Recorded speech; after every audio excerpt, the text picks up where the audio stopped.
Hi hello welcome back to my YouTube channel. എല്ലാവർക്കും പുതിയൊരു വീഡിയോയിലേക്ക് സ്വാഗതം. അപ്പോൾ ഞാനിന്ന് വന്നിട്ടുള്ളത് ഒരു സ്പെഷ്യൽ ഈസ്റ്റർ സ്നാക്കുമായിട്ടാണ്. നമുക്ക് കട്ട്ലേറ്റിൻ്റെ അതേ സെയിം ടെക്സ്ചറിൽ തന്നെ ഏകദേശം ആ ഒരു രുചിയോടുകൂടി തന്നെ വളരെ പെട്ടെന്ന് തയ്യാറാക്കി എടുക്കാൻ പറ്റുന്ന ഒരു കിഡിലൻ സ്നാക്കാണിത്. ഇതിനായിട്ട് നമുക്ക് ഒരുപാട് ഇൻഗ്രീഡിയൻ്റ് ഒന്നും വേണ്ട, പിന്നെ ഒരുപാട് മസാലയുടെ ആ ഒരു ടേസ്റ്റ് ഒന്നും തന്നെയില്ല. കുറച്ച് ബ്രെഡും കുറച്ച് ചിക്കനും ഉണ്ടെങ്കിൽ നമുക്ക് വളരെ വേഗം തയ്യാറാക്കി എടുക്കാവുന്ന ഒരു ഈസി സ്നാക്കാണിത്.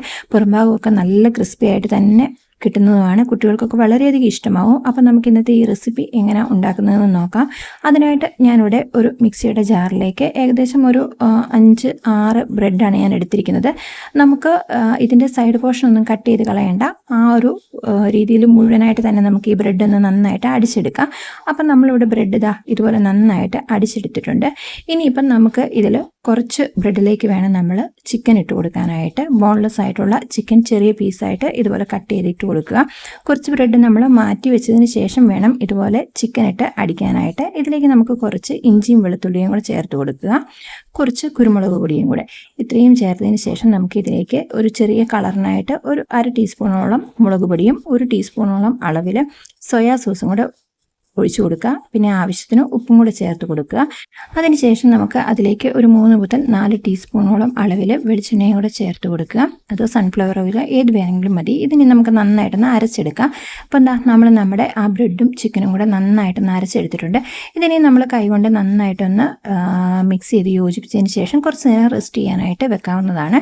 ഇതിപ്പോൾ നമ്മൾ അത്യാവശ്യം ഫ്രിഡ്ജിൽ കുറച്ച് നേരം റെസ്റ്റ് ചെയ്യാനായിട്ട് വെച്ചിട്ടുണ്ട്. ഇനി റെസ്റ്റ് ചെയ്യാൻ വെച്ചില്ലെങ്കിലും കുഴപ്പമൊന്നുമില്ല. അപ്പോൾ ഇതിനി നമുക്ക് നന്നായിട്ടൊന്ന് നമുക്ക് ഏത് ഷേപ്പിൽ വേണമെങ്കിലും നമ്മുടെ ഈ സ്നാക്ക് ഉണ്ടാക്കിയെടുക്കാവുന്നതേ ഉള്ളൂ. നമുക്കിനി കട്ട്ലേറ്റിൻ്റെ ഷേപ്പിന് വേണമെങ്കിൽ അങ്ങനെ ഉണ്ടാക്കിയെടുക്കാം, അല്ല ഇതുപോലെ റോളായിട്ട് വേണമെങ്കിൽ അങ്ങനെ ഉണ്ടാക്കിയെടുക്കാം. ഇപ്പം ഞാനിവിടെ റോളാക്കിയതിന് ശേഷം അതിനുള്ളിലേക്ക് ഒരു ചെറിയ പീസ് ചീസ് വെച്ച് കൊടുക്കുന്നുണ്ട്. ഇത് ഓപ്ഷണലാണ്. ചീസ് വേണമെങ്കിൽ മാത്രം വെച്ച് കൊടുത്താൽ മതി. പിന്നെ കുട്ടികൾക്കൊക്കെ ആകുമ്പോഴത്തേക്ക് ഉണ്ടാക്കി കൊടുക്കുമ്പോൾ ഇതുപോലെ നമ്മൾ ചീസ് വെച്ചതിന് ശേഷം ഇത് ആയി വരുന്ന സമയത്ത് അവർക്കിത് മുറിക്കുമ്പോഴത്തേക്ക് ആ ചീസിൻ്റെ ആ ഒരു ടെക്സ്ചറൊക്കെ കാണുമ്പോൾ ഒരുപാട് ഇഷ്ടമാവും. അപ്പോൾ അതിന് വേണ്ടിയിട്ട് മാത്രമാണ് ഞാനിതിൽ ചീസ് വെച്ചിട്ടുള്ളത്. ഇനി ചീസ് ഇല്ലെന്ന് കരുതി ആരും ഇത് ഉണ്ടാക്കാണ്ടിരിക്കുകയൊന്നും വേണ്ട. ചീസ് ഇല്ലാതെ ഉണ്ടാക്കിയാലും നല്ല അടിപൊളി ടേസ്റ്റ് തന്നെയാണ്. നമുക്ക് നമ്മുടെ ചിക്കൻ നഗറ്റ്സിൻ്റെ ആ ഒരു ഏകദേശം പ്രിപ്പറേഷനൊക്കെ തന്നെയാണ് ഇതിനായിട്ട് ഞാൻ ചെയ്തിട്ടുള്ളത്. അപ്പം ഇവിടെ ഞാനെല്ലാം ഇതുപോലെ റോളാക്കി എടുത്തിട്ടുണ്ട്. ഇനിയിപ്പം നമുക്ക് ഇതിനി ക്രം കോട്ട് ചെയ്തെടുക്കണം. അതിനായിട്ട് നമ്മൾ ഒരു മുട്ട മതി. ആ ഒരു മുട്ട നമ്മളൊരു പാത്രത്തിലേക്ക് പൊട്ടിച്ചൊഴിക്കുന്നുണ്ട്.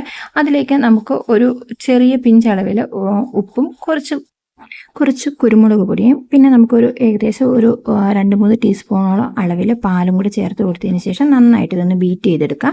അപ്പോൾ ഇത് നന്നായിട്ട് കുരുമുളകൊക്കെ എല്ലായിടത്തും ഒന്ന് മിക്സ് ആവുന്ന രീതിയിൽ നന്നായിട്ട് ബീറ്റ് എടുത്തതിന് ശേഷം നമുക്ക് ഇതിലേക്ക് നമ്മൾ തയ്യാറാക്കി വെച്ചിരിക്കുന്ന ആ ചിക്കൻ്റെ ആ റോള് ഓരോന്ന് നന്നായിട്ടൊന്ന് കവർ ചെയ്തെടുക്കുക. അതിനുശേഷം ഇത് നമുക്ക് ബ്രെഡിനകത്ത് നന്നായിട്ടൊന്ന് കവർ ചെയ്തെടുക്കണം. അപ്പോൾ ഒരു തവണ കവർ ചെയ്തെടുക്കുമ്പോൾ തന്നെ നമുക്ക് നല്ല രീതിയിൽ ആ ബ്രെഡൊക്കെ ആ റോളിൽ നന്നായിട്ട് പിടിച്ചിട്ടുണ്ടായിരിക്കും. അപ്പോൾ ഇവിടെ ഞാൻ മുഴുവൻ ഇതുപോലൊക്കെ കവർ ചെയ്തെടുത്തിട്ടുണ്ട് ബ്രെഡ്. ഇതിനിപ്പം നമുക്ക് ജസ്റ്റ് ഫ്രൈ ചെയ്ത് എടുത്തേച്ചാൽ മതി. ഇത് നമുക്ക് ഈ രീതിയിൽ തന്നെ പ്രിപ്പയർ ചെയ്ത് ഫ്രിഡ്ജിൽ സ്റ്റോർ ചെയ്ത് വെക്കാവുന്നതുമാണ്. അപ്പോൾ ഞാനൊരു പാനിലേക്ക് വെളിച്ചെണ്ണ നന്നായിട്ട് ചൂടായി വന്ന സമയത്ത് നമ്മൾ കവർ ചെയ്ത് വെച്ചിരുന്ന ആ ബ്രെഡിൻ്റെ ആ ചിക്കൻ റോള് ഇതിലേക്ക് ഇട്ട് കൊടുക്കുന്നുണ്ട്.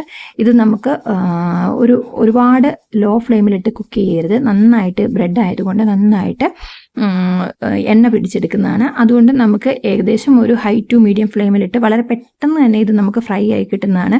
ഓൾറെഡി ചിക്കനൊക്കെ വെന്ത് കിട്ടാനായിട്ട് അധികം ടൈമൊന്നും വേണ്ട. നമ്മൾ നന്നായിട്ട് അടിച്ചെടുത്തായതുകൊണ്ട് വളരെ പെട്ടെന്ന് തന്നെ നമുക്കിത് വെന്ത് കിട്ടുന്നതാണ്. പുറഭാഗത്തെ ആ ഒരു ചെറിയ ബ്രെഡിൻ്റെ ആ ഒരു കോട്ടിങ് മാത്രമേ നമുക്കിങ്ങനെ ബ്രൗൺ കളറിലാവത്തുള്ളൂ. അതുകൊണ്ട് നമുക്ക് ഒരു ഹൈ ടു മീഡിയം ഫ്ലെയിമിലിട്ട് ആദ്യം നമുക്ക് കുറച്ച് മീഡിയം ഫ്ലെയിമിലിടുക. അതിനുശേഷം നന്നായിട്ട് കുക്കായെന്ന് തോന്നുന്ന സമയത്ത് നമുക്ക് ഹൈ ഫ്ലെയിമിലിട്ട് ഇതിൻ്റെ കളർ ഇതുപോലെ നല്ല ബ്രൗൺ കളർ ആകുന്നത് വരെ നമുക്ക് കുക്ക് ചെയ്തെടുക്കാവുന്നതേ ഉള്ളൂ. അപ്പോൾ നമ്മൾ ഫസ്റ്റ് ഇട്ട ആ ഒരു ചിക്കൻ റോൾ മുഴുവനും നന്നായിട്ട് ആയിട്ടുണ്ട് നമുക്ക്. അപ്പോൾ ഇത് നമുക്കൊന്ന് മറ്റൊരു സെർവിങ് പ്ലേറ്റിലേക്ക് മാറ്റിയതിന് ശേഷം ബാക്കി നമ്മുടെ ചിക്കൻ റോളും കൂടെ ഇതുപോലെ ഇട്ട് നമുക്ക് ഫ്രൈ ചെയ്തെടുക്കാവുന്നതാണ്. നമുക്ക് വളരെ പെട്ടെന്ന് തന്നെ തയ്യാറാക്കി എടുക്കാവുന്നതേ ഉള്ളൂ. ഒരു കട്ട്ലേറ്റ് കഴിക്കുന്ന ആ ഒരു അതിലും ടേസ്റ്റ് ഉണ്ട്. കുട്ടികൾക്കൊക്കെ ഇത് വളരെയധികം ഇഷ്ടപ്പെടും. കുട്ടികൾക്കൊക്കെ കട്ട്ലേറ്റിനകത്ത് നമ്മൾ ചെയ്യുന്ന ആ ഒരു മിക്സ് ഒന്നും ചിലപ്പോൾ വളരെ ഇഷ്ടം ഉണ്ടാവണമെന്നില്ല. പക്ഷേ ഇത് അവർക്ക് എന്താണെങ്കിലും തീർച്ചയായിട്ടും ഇഷ്ടപ്പെടും. കുട്ടികൾക്കെന്ന് തന്നെയല്ല മുതിർന്നവർക്കും ഒക്കെ ഇഷ്ടപ്പെടും. അപ്പോൾ നമ്മുടെ ഇവിടെ ചിക്കൻ റോൾ വളരെ പെട്ടെന്ന് തന്നെ റെഡി ആയിട്ടുണ്ട്. അപ്പോൾ നമുക്ക് ഇതുപോലെ ഇതിനായിട്ട് അധികം ഒരുപാട് ഇൻഗ്രീഡിയൻ്റ് ഒന്നും വേണ്ട. നമ്മുടെ വീട്ടിലുള്ള കുറച്ച് സാധനങ്ങൾ വെച്ച് നമുക്ക് വളരെ വ്യത്യസ്തമായ രുചിയിൽ തയ്യാറാക്കിയെടുക്കാൻ പറ്റുന്ന ഒരു ഈസി സ്നാക്കാണ്. അപ്പോൾ ഈസ്റ്ററിന് നിങ്ങളിതൊക്കെ ഒന്ന് സ്പെഷ്യലായിട്ടൊന്ന് തയ്യാറാക്കി നോക്കണം. അപ്പം നമുക്ക് വളരെ പെട്ടെന്ന് ബ്രെഡും ചിക്കനും ഒക്കെ ഉണ്ടെങ്കിൽ വളരെ പെട്ടെന്ന് ഗസ്റ്റൊക്കെ വരുമ്പോൾ നമുക്ക് പെട്ടെന്ന് പ്രിപ്പയർ ചെയ്ത് കൊടുക്കാൻ പറ്റുന്ന ഒരു ഈസി സ്നാക്കാണ്. അപ്പോൾ ഇന്നത്തെ റെസിപ്പി എല്ലാവർക്കും ഇഷ്ടമായെന്ന് വിചാരിക്കുന്നു. അപ്പോൾ എല്ലാവരും ഇത് തീർച്ചയായിട്ടും ഒന്ന് ട്രൈ ചെയ്ത് നോക്കണം. അപ്പം മറക്കാതെ എൻ്റെ ചാനലൊന്ന് സബ്സ്ക്രൈബ് ചെയ്യുകയും ലൈക്ക് ചെയ്യുകയും ഷെയർ ചെയ്യുകയും കൂടി ചെയ്യാം. അപ്പോൾ അടുത്ത ദിവസം മറ്റൊരു വീഡിയോ ആയിട്ട് വരുന്നത് വരെ എല്ലാവർക്കും ബൈ ബൈ.